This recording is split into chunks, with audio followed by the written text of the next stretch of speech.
ہوگا اگر کل قیامت کے دن جب تپتا ہوا سورج سر پر ہوگا، جب نفسی نفسی کا عالم ہوگا اور اپنی زندگی بھر کی نمازیں، اپنے روزے، اپنے صدقات اور حج لے کر اللہ کے سامنے پیش ہوں گے، اور اچانک ایک شخص آ کر کھڑا ہو جائے اور کہے یا اللہ، اس شخص نے میرا حق مارا تھا، اس نے مجھ سے قرض لیا تھا اور واپس نہیں کیا تھا، آج مجھے میرا حق دلا دو۔ اور پھر آپ کی آنکھوں کے سامنے آپ کی عمر بھر کی کمائی، آپ کی نیکیاں اس شخص کی جولی میں ڈال دی جائیں اور آپ کے پاس دوزخ کے سوا کچھ نہ بچے۔ آج کا موضوع کوئی عام نہیں ہے، یہ ہماری آخرت کی زندگی اور موت کا فیصلہ ہے۔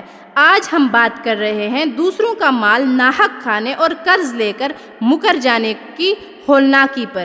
دوسروں کا مال ناحق کھانا ایک خاموش زہر۔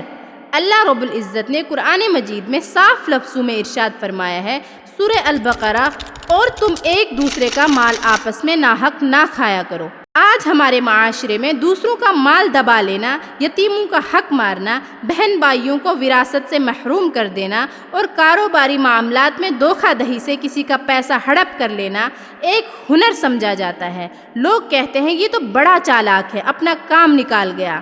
لیکن یاد رکھیے، حرام مال سے پلا ہوا بڑا ہوا جسم، جس جسم کی پرورش حرام مال یا کسی کے چھینے ہوئے پیسے سے ہوتی ہو، اس کی دعائیں عرش الہی پر قبول نہیں ہوتی ہے۔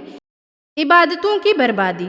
آپ چاہے جتنا مرضی سجدے میں رو لیں، جب تک اس بندے سے معافی نہیں مانگیں گے جس کا مال کھایا ہے، اللہ بھی معاف نہیں کرے گا، کیونکہ یہ حقوق العبادات کا معاملہ ہے۔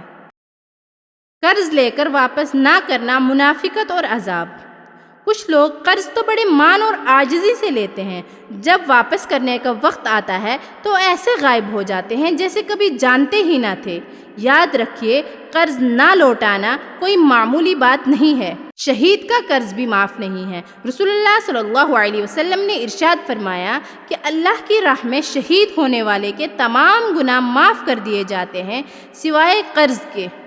ذرا سوچئے، جس شہادت کا مرتبہ اتنا بلند ہے کہ خون کا پہلا قطرہ گرتے ہی بخشش ہو جاتی ہے، وہاں بھی قرض معاف نہیں ہوتا۔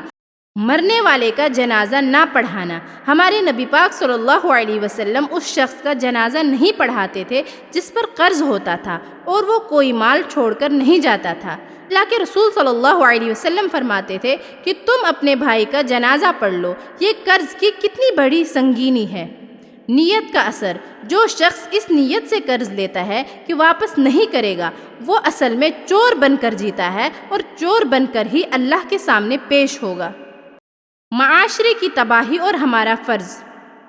آج ہمارے معاشرے سے برکت کیوں اٹھ گئی ہے؟ کیونکہ ہم نے دوسروں کے مال کو ہضم کرنا سیکھ لیا ہے۔ ہم دوسروں کا خون پسینہ پی کر اپنے محل کھڑا کرتے ہیں اور پھر سوچتے ہیں کہ ہمارے گھروں میں سکون کیوں نہیں آتا ہے۔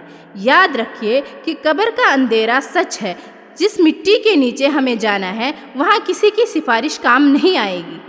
حساب کتاب کا دن دور نہیں، وہاں کرنسی، روپیے یا ڈالر نہیں ہوں گے، وہاں نیکیاں بانٹی جائیں گی یا دوسروں کے گناہ آپ کے سر پر ڈال دیے جائیں گے۔